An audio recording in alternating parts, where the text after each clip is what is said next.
En este primer tema de introducción a los sistemas de gestión de contenidos, vamos a tocar los siguientes puntos. Una pequeña introducción, veremos qué es un sistema, un gestor de contenidos, analizaremos la necesidad de un gestor de contenidos, veremos los tipos de gestores de contenidos y por último nos centraremos en los gestores de contenidos comerciales y de código abierto. Como introducción, podemos decir que realizar una página web puede ser un trabajo complicado y muy laborioso si no se dispone de las herramientas adecuadas. Lógicamente también si no disponemos de los conocimientos suficientes para manejar estas herramientas. En el pasado las herramientas eran básicamente editores que permitían generar una página. Estos editores evolucionaron para incorporar el control de la estructura de la web y otra serie de funcionalidades, pero en general estaban más enfocadas a la creación que al mantenimiento. En los últimos años se ha desarrollado el concepto de sistema de gestión de contenidos, o sus siglas en inglés Content Management System, o CMS, que se trata de herramientas que permiten crear y mantener una web con facilidad, encargándose de los trabajos más laboriosos que hasta ahora se ocupaban de ellos los administradores de la web. Los gestores de contenidos proporcionan un entorno que posibilita la actualización, el mantenimiento y la ampliación de la web con la colaboración de múltiples usuarios si estamos trabajando en un entorno multidisciplinar con muchos profesionales o simplemente posibilitándolos a nosotros mismos como webmaster de nuestra propia página. ¿Qué es un CMS? Los sistemas de gestión de contenidos, ya sabemos que son las siglas en inglés Content Management Systems o CMS, es un software, realmente es un programa que se utiliza principalmente para facilitar la gestión de webs, ya sea en Internet o en una intranet. Como veremos un poquito más adelante, también podremos utilizar los CMS instalándolos en modo local. Bien, como estamos diciendo que facilitan la gestión de las web, también son conocidos como gestores de contenido web. ¿Vale? En inglés serían Web Content Management. Hay que tener en cuenta también, sin embargo, que la aplicación de los CMS no solamente se limita a las páginas web. La funcionalidad de los sistemas de gestión de contenidos se divide en 4 categorías: creación de contenido, gestión de contenido, publicación y presentación. Creación de contenido. Un CMS aporta herramientas para que los creadores sin conocimientos técnicos en páginas web puedan concentrarse realmente en el contenido. Lo más habitual es que el CMS tenga incorporado lo que se denomina un editor de texto WYSIWYG, en el que el usuario ve el resultado final mientras escribe, como ocurre por ejemplo en el programa Microsoft Word. Para la creación del sitio propiamente dicho, los CMS aportan herramientas para definir la estructura, el formato de las páginas, el aspecto visual, pueden utilizar también patrones y también utiliza un sistema de gestión modular que permite incluir funciones que no estaban previstas originariamente. Lógicamente, para poder utilizar una de estas funciones que ha sido programada posteriormente después que el propio CMS, lo conseguiremos utilizando lo que se denominan plugins. Gestión de contenido. Los documentos creados se depositan en una base de datos central donde también se guardan el resto de los datos de la web. Como son los datos relativos a los documentos, también pueden ser datos y preferencias de los usuarios, estructuras de la web, las imágenes, etc., las versiones hechas, el autor, la fecha de publicación, la caducidad de los mismos. La estructura de la web se puede configurar con una herramienta que habitualmente presenta una visión jerárquica del sitio y permite modificaciones. Mediante esta estructura se puede asignar un grupo a cada área con responsables, editores, autores y usuarios con diferentes permisos. Esto es imprescindible para facilitar el ciclo de trabajo o workflow, con un circuito de edición que va desde el autor hasta el responsable final de la publicación. El CMS permite la comunicación entre los miembros del grupo y hace un seguimiento del estado de cada paso del ciclo de trabajo. Publicación. Una página aprobada se publica automáticamente cuando llega la fecha de publicación y cuando cuando esta página caduca, se archiva para futuras referencias. Esta separación entre contenido y forma permite que se pueda modificar el aspecto visual de un sitio web sin afectar a los documentos ya creados y libera a los autores también de preocuparse por el diseño final de sus páginas. Presentación. Un CMS puede gestionar automáticamente la accesibilidad de la web y adaptarse a las preferencias o necesidades de cada usuario. También puede proporcionar compatibilidad con los diferentes navegadores disponibles en todas las plataformas, Windows, Linux, Mac, etc.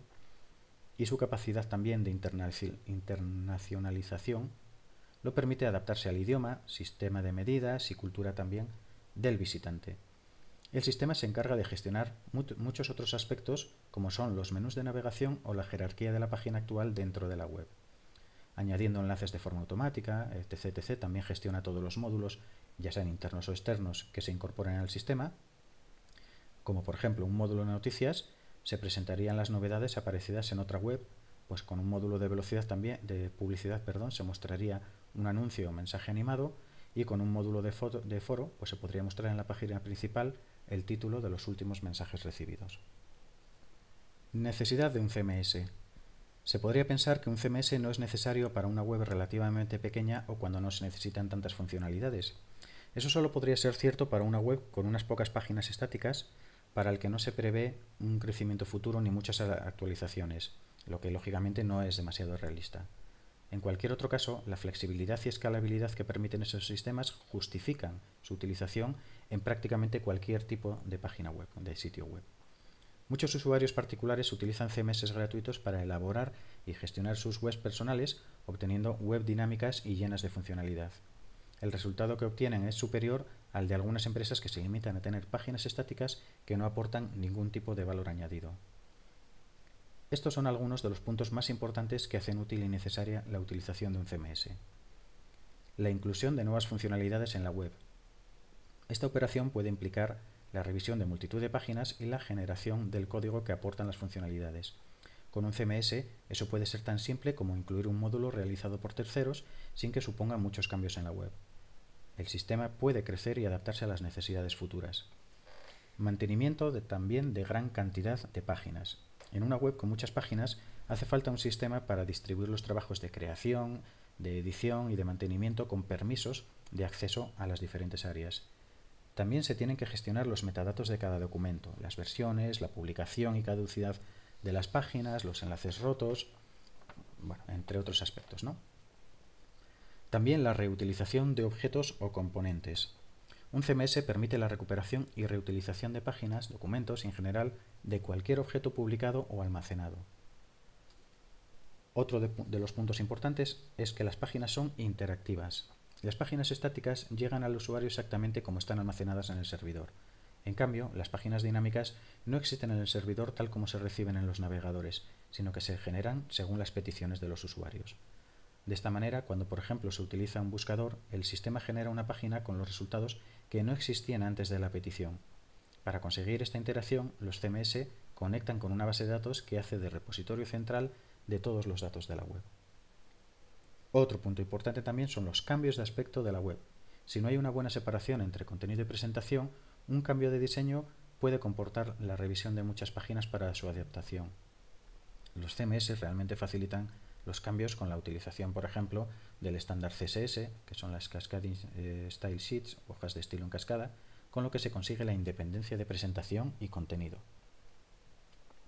Otro punto importante también para utilizar un gestor de contenidos son los cambios de la consistencia de la web. La consistencia en una página web no quiere decir que todas las páginas sean iguales, sino que hay un orden visual en vez de caos. Un usuario nota enseguida cuando una página no es igual que el resto de las mismas páginas de la web por su aspecto, lógicamente, la disposición de los objetos o por los cambios en la forma de navegar. Estas diferencias provocan sensación de desorden y dan a entender que la web no la han diseñado profesionales. Los CMS pueden aplicar el mismo estilo en todas las páginas con el mencionado CSS y también aplicar una misma estructura mediante patrones de páginas. Y el último punto importante, por lo que se hace útil un gestor de contenidos, es el control de acceso. Controlar el acceso a una web no consiste simplemente en permitir la entrada a la web, sino que comporta gestionar los diferentes permisos de cada área de la web aplicados a grupos o individuos. Tipos de gestores de contenidos. Los gestores de contenidos se pueden clasificar según diferentes criterios, por ejemplo, por sus características o por su uso y funcionalidad. Por sus características serían según el lenguaje de programación que han empleado, por ejemplo, el ASP o Active Server Page, Java, PHP, ASP.NET, etc. Y también según su licencia, ¿no? Si son CMS de código abierto o software propietario. Bien, Por su uso y funcionalidad podemos decir que los CMS, los tipos de gestores de contenidos más utilizados y más conocidos son los blogs, que están pensados para páginas personales, los foros, pensados también para compartir opiniones, las wikis, que están pensados para el desarrollo colaborativo, la enseñanza, para la plataforma de contenidos de enseñanza online, para el comercio electrónico, plataformas de gestión de usuarios, catálogos, compras, pagos, etc., etc., etc., publicaciones digitales, para su difusión de contenido multimedia o para cualquier otro propósito más general. Gestores comerciales y de código abierto. Se puede hacer una primera división de los CMS según el tipo de licencia escogido. Por una parte están los CMS comercializados por empresas que consideran el código fuente un activo más que tienen que mantener en propiedad y que no permiten que terceros tengan acceso. Y por la otra tenemos los de código fuente abierto desarrollados por individuos o grupos o empresas que permiten el acceso libre y la modificación del código fuente. La disponibilidad del código fuente posibilita que se hagan personalizaciones del producto, correcciones de errores, desarrollo de nuevas funciones, etc. Este hecho es una garantía de que el producto podrá evolucionar incluso después de la desaparición del grupo o empresa que lo ha desarrollado. Algunas empresas también dan acceso al código, pero solo con la adquisición de una licencia especial o después de su desaparición. Generalmente las modificaciones solo pueden hacerlas los mismos desarrolladores y siempre según sus prioridades. Los CMS de código abierto son mucho más flexibles en este sentido, pero se podría considerar que la herramienta comercial será más estable y coherente al estar desarrollada por un mismo grupo. En la práctica esta ventaja no es tan grande, ya que los CMS de código abierto también están coordinados por un grupo o empresas de forma similar a los gestores comerciales. Utilizar una herramienta de gestión de contenidos de código abierto tiene otra ventaja que puede decidirse a la hora de los usuarios, que es el coste. Habitualmente todo software de código abierto es de acceso libre, es decir, sin ningún tipo de coste de licencias. Solo en casos aislados se hacen distinciones entre empresas y entidades sin ánimo de lucro o particulares. En comparación, los productos comerciales pueden llegar a tener un coste que solo una gran empresa puede asumir. En cuanto al soporte, los CMS comerciales acostumbran a dar un soporte profesional con un coste elevado en muchos casos, mientras que los de código abierto se basan más en las comunidades de usuarios que comparten información y solucionan los problemas. Las formas de soporte se pueden mezclar y así encontramos CMS de código abierto con empresas que ofrecen servicios de valor añadido y con activas comunidades de usuarios. En el caso comercial también sucede, pero el coste de las licencias hace que el gran público se decante por otras opciones y por lo tanto las comunidades de soporte son más pequeñas. Un problema que acostumbra a tener el software de código abierto es la documentación generalmente escasa, dirigido a usuarios técnicos o simplemente que está mal redactada. Este problema se agrava en el caso de los módulos desarrollados por terceros que no siempre incorporan las instrucciones de su funcionamiento de forma completa y entendible. En el mercado hay CMS de calidad tanto comerciales como de código abierto. Muchos CMS de código abierto están poco elaborados, aunque lógicamente están en plena evolución, pero también lo encontramos entre los comerciales. En definitiva, un buen CMS de código abierto es mucho más económico que su homólogo comercial, con la ventaja de disponer de todo el código fuente y de una extensa comunidad de usuarios. Por todos estos motivos y como apuesta por la filosofía del software libre, nosotros en principio presentaríamos y trabajaríamos con CMS de código abierto.